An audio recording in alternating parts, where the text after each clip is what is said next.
All right, 5 and 6 are very similar, so we're going to work through one of those together. We'll work through number 5. All right, on number 5, it gives you a center and a point on the circle. So the first thing we're going to do is we're going to find the length of the radius, and we're going to do that with the distance formula.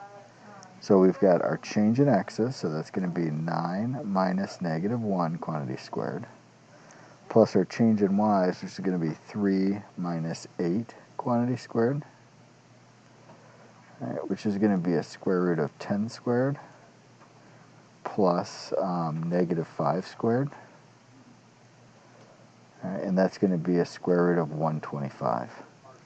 All right, so we'll do a little bit of simplification. Actually, you know, we'll pass the simplification because in our structure we have x minus h quantity squared plus y minus k quantity squared equals r squared. All right, so r squared is just going to be the 125.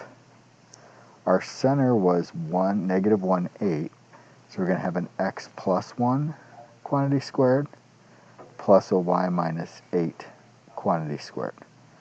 All right, and that gives us our equation for the circle. All right, so again, 5 and 6 are very similar. You're going to follow the same approach as you go through 6 that we just did here on number 5. All right, hope that helps. Thanks.